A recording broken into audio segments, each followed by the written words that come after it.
You cannot talk about a story without talking about the underlying moral message that story is built upon. This goes for any major piece of literature, theater, or cinematography. And One Piece, with its complex web of characters and ideologies, is no exception to this. One of the most central moral themes that is thoroughly explored in One Piece is justice. It's a golden thread that spans throughout the entire story. What does it mean to be just? What rules does it imply? And who decides what these rules are? We explore these questions through the characters we encounter throughout the story, and even more so through the actions that these characters then take based on their distinct beliefs. We follow a main character that, despite being a pirate, often acts a lot more justly than many of the supposedly good Marines.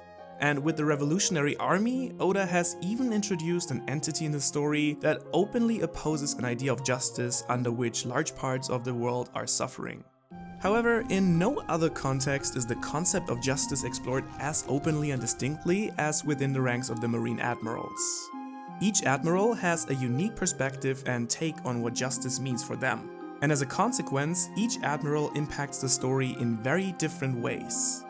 In this series, we will take a closer look at the 4 Marine admirals that we know of so far and explore together what their different ideas of justice truly mean and how they express themselves in the context of One Piece. And what better candidate to start with than the coolest of the 4? Get it? The coolest? Never mind. Kuzan, or as he's better known, Aokiji, is probably the admiral that we have gotten the most complete picture of so far. Next to his amazing design and his unique devil fruit power, Aokiji follows the path of lazy justice. But how exactly can justice be lazy? And how does it distinguish him from his fellow admirals? If you've ever wondered about that, no worries, that's why we're here today. Before we get into the moral structure of Kuzan's character though, I first want to quickly update you guys on our small challenge we've had recently. Once again, you have beat me to it and reached the 3000 like mark on the last video a lot faster than I anticipated. Touché. So this time we're gonna raise the bar to 3500 likes in the very first 24 hours that this video is online, and you will get the second admiral by next Tuesday. And by the way, if you're wondering why in the world is this guy trying to get more likes on his videos, it's because 1, it makes these videos a lot more available to more people, and 2, it really motivates me like crazy to work more consistently to give you guys not only more, but also better content. So smash that like button and make me work. But enough about that. After all, we're here to delve into one of the most philosophical questions in the entirety of storytelling. So let's take a look at the man who is so chill that he thinks justice should be lazy. Aokiji Kuzan is one of the most popular members of the Marines that most of the time acts as an antagonistic force to Luffy and his crew. He's a tall, slender, and muscularly built man with long curled black hair and tan skin. Despite being the youngest among the admirals by quite a bit, he nonetheless is without a doubt one of the strongest characters in the story, thanks to years of hard training as well as his powerful logia devil fruit that turns his entire body into ice. Having joined the ranks of the Marines at a very young age, Aokiji has worked his way up the ranks fairly quickly, which is no big surprise. As we know, he can be very determined and focused when he needs to. In general, however, Aokiji is a rather laid-back person that enjoys respect and popularity throughout the ranks of the Marines. This is most likely not only due to his immense strength and influence, but also due to his personality, which is unusually kind and respectful compared to other high-ranking members. As a matter of fact, respect and fairness are 2 of the most defining traits for Kuzan's personality. Not only does he treat his fellow Marines respectfully and fair, but he even acknowledges alleged criminals for doing good deeds. A great example for this is letting Luffy and the crew go free, not only for taking down the tyrannical crocodile and liberating Alabasta, but also out of respect for Luffy's will to sacrifice himself for his crew. What makes Aokiji a truly good character in the eye of the reader, however, is that his respectfulness and fairness are firmly grounded in the empathy and compassion he feels for others. He takes people's circumstances and their good intentions into account and wants to help create a world with less suffering and pain. We can see this for instance when he freezes the entire ocean only to let Tonjit return to his clan after the events at the Davy Back fight. But I think nothing proves this point quite as well as his relationship with Robin. Even though he was tasked with tracking her down and capturing her, he was genuinely relieved and happy that she had finally found true friends. All of that despite the Straw Hats just having invaded Enies Lobby and having declared war against the world government itself. Aokiji, however, is very aware of Robin's true personality and how she had no fault at becoming a criminal in the eyes of the world. Which is exactly why he allowed her to flee the slaughter of her island many years ago in the first place. You may ask yourself now how someone this caring and apparently soft could possibly become an admiral in the otherwise so hard-boiled Marines. As a matter of fact, many of the Marines ask themselves the same question.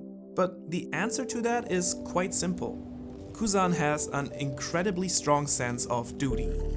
Even though he allows himself to live according to his morals most of the time, when it's expected of him, he's always ready to follow orders and do what's expected of him as an admiral. During the war at Marineford, for example, he grudgingly drops his usually laid-back and friendly nature and trades it for a more ruthless and unforgiving personality.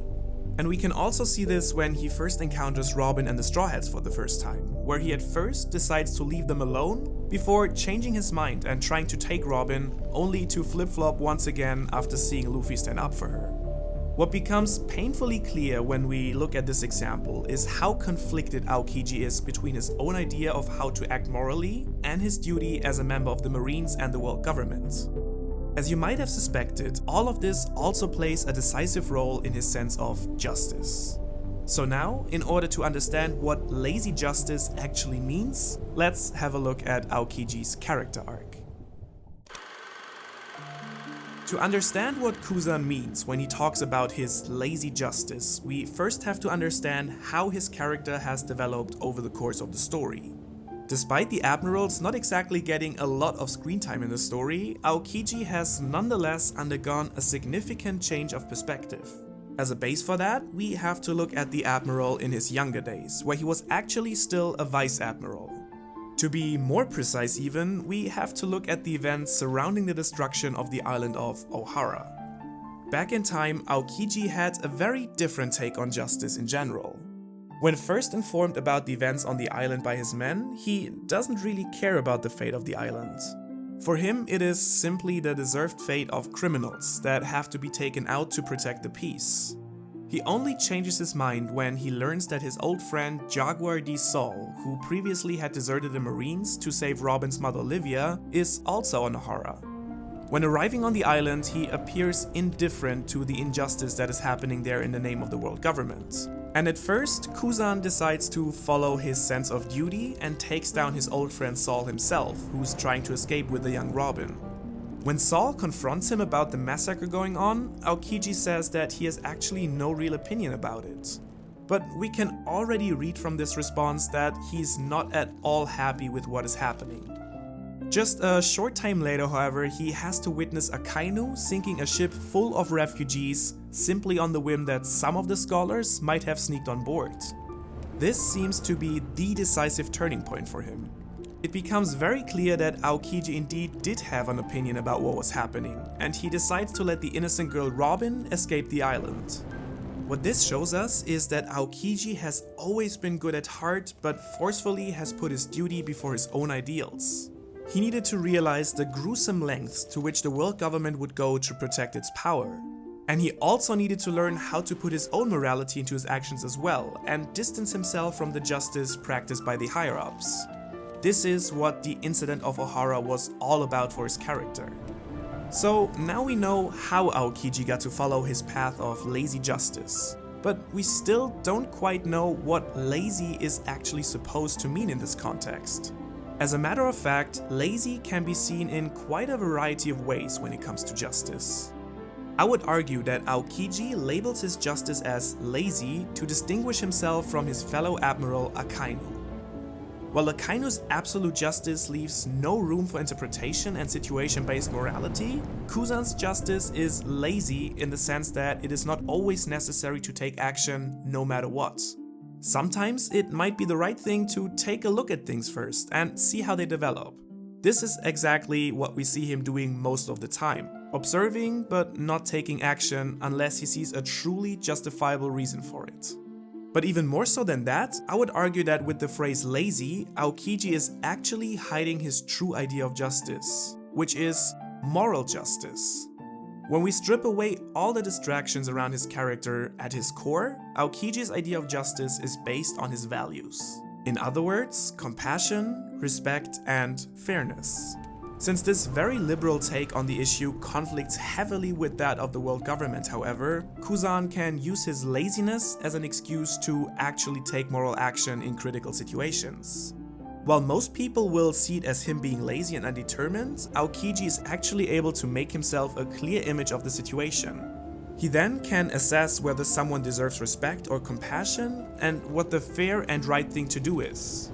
This allows him to let Robin go on Ohara, letting the Straw Hats get away after the Davy backfight, or letting Luffy off the hook several times during Marineford, not dealing the fatal blow, or chasing after Law's submarine. And even when he tries to uphold his sense of duty towards the Marines, we can always see a glint of mercy and understanding in his actions. Even though it is quite unique in the ranks of the Marines, Kuzan believes in second chances, and he usually gives people the benefit of doubt. Seeing how he actually cares for Robin and feels responsible for what happened to her in the past really shows us how different Aokiji is from his superiors. Which is exactly why I believe that in the end he went his own way. After having to kill one of his closest friends on Ohara and swallowing his morality during the war, Kuzan decided to change something. He plans on turning the Marines into a more compassionate and positive organization that works for the people, after being suggested as the new fleet admiral by Sengoku himself. Being defeated by Akainu during the duel, however, he saw no purpose in continuing his work as an admiral. Instead, he now is free to act based on his own idea of justice, freed from any restriction or doubt. Now, the question here of course is whether Aokiji is actually still a Marine at heart or not. Currently, he seems to be affiliated with the Blackbeard pirates in some shape or form. However, after being saved by him from Doflamingo, Smoker asks Aokiji who he is now. But the former admiral reassures his friend that, as a matter of fact, he is still himself. Well, does he mean by that he's still a Marine? Possibly, but most importantly, I think that Aokiji is still himself in the sense that he's a man of his own justice. Someone who now is able to follow his own path of moral justice. And it's okay if to others it looks like it is lazy. After all, Aokiji is a pretty cool dude. I hope you guys enjoyed this video. If you did, make sure to smash that like button for a freshly made video next Tuesday. And subscribe if you aren't already part of the crew. Also, I asked you last time to come up with an alternative title for Buggy, and I was happy to see so many creative ideas in the comments. This time I will give the win to Buggy D Clown, which is just too good not to pick. And since there were multiple entries of this idea, I can't just state one winner in particular. But amazing job everybody. This one is truly perfect. For next week, I'm super curious to see what title you can come up with for our man Aokiji. Finally, if you want to learn more about the characters in One Piece, you can simply click here and make yourself a great One Piece day. Otherwise, I see you guys around next time, and until then, have a wonderful week.